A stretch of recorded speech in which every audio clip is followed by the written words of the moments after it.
Most people believe they make decisions in emotional moments, that they choose to speak, choose to react, choose to walk away.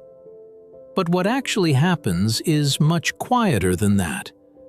In moments of emotional intensity, choice doesn't vanish dramatically. It narrows until there is only one path left, and that path feels inevitable. Notice how people describe emotional decisions. I had no choice. It just happened. I didn't even think. Those aren't excuses, they're descriptions, because real choice requires space, time, bandwidth, distance. Emotional load collapses all three. When emotion spikes, the nervous system shifts priorities. Speed replaces accuracy. Relief replaces reflection. Action replaces evaluation. The system is no longer asking, "What's best?" It's asking, "What ends this feeling fastest?" That question decides everything. Not consciously, automatically. This is why emotional decisions feel urgent.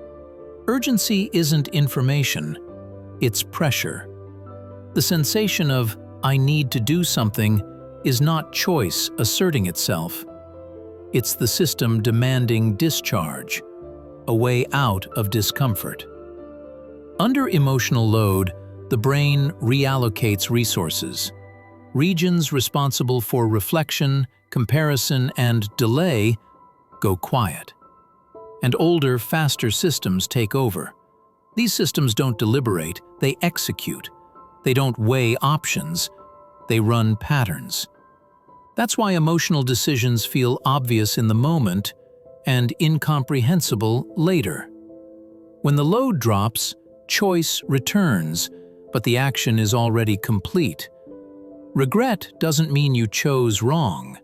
It means awareness came back online. Too late. The illusion happens here, after the fact. The mind looks back and assumes, "I decided that." But what actually happened was execution. The system recognized a state, matched it to a past solution, and acted. No debate, no voting, no conscious author. Choice requires calm. Emotion doesn't just influence decisions, it replaces them. This is why trying to make better choices in emotional moments fails. You're asking a system in emergency mode to behave like it's safe. If a decision feels rushed, pressured, or inevitable, it isn't a choice. It's a system output. And understanding that is where responsibility actually begins. Next, we'll look at what is making the decision when you think you are. When emotion is high, something important shifts. The question is no longer, "What do I want to do?" It becomes, "What does the system know how to do here?" Under emotional load, the mind does not improvise. It retrieves. Old solutions, old exits, old defenses. This is where the illusion of choice deepens. Because the action still feels intentional. You feel involved. You feel decisive. But involvement is not authorship. And decisiveness is not deliberation. A system output works like this. A state is detected. A pattern is matched. A response is deployed. No evaluation of alternatives, just execution. The system doesn't ask, "Is this the best response?" It asks, "What has reduced this feeling before?" That reduction might have been temporary, it might have been costly, it might have created long-term damage.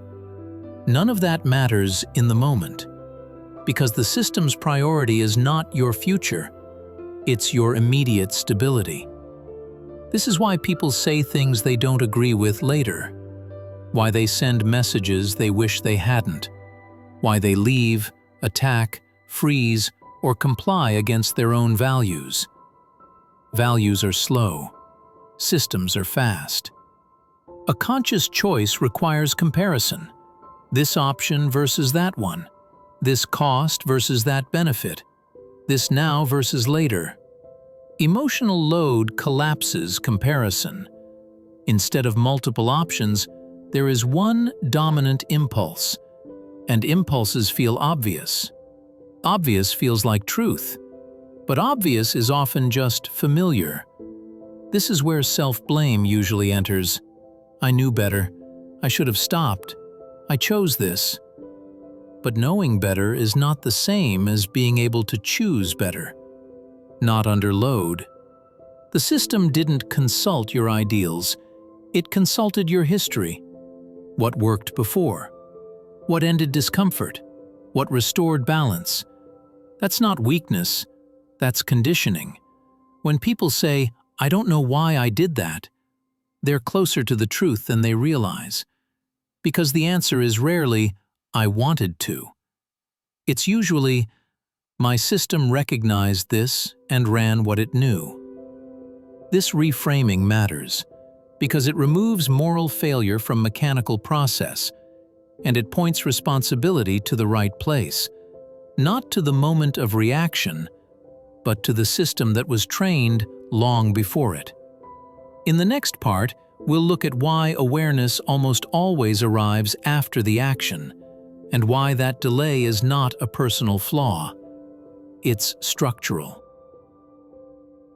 If this perspective resonates, like the video. Subscribe if you want more. No pressure, just awareness. After an emotional decision, something strange happens. Awareness returns. And when it does, it feels like failure. People say, "I should have known better. I saw it coming. I had a feeling." But that story is written after the action. The mind confuses hindsight with access. Because clarity feels so close, it assumes it was available all along. It wasn't. Awareness requires bandwidth, silence, distance, reduced intensity. Emotional load removes all three. During reactivity, attention collapses inward. The body dominates perception. Heart rate rises. Breath shortens. Muscles prepare. The mind narrows. There is no space for reflection because reflection is not useful to a system in defense. This is why insight feels delayed. Not because you ignored it, but because it was offline. The system didn't silence awareness. It outpaced it. Think of it this way. Awareness is a slower process. It integrates context, weighs consequences, holds contradiction. Systems don't do that. Systems act. They reduce threat.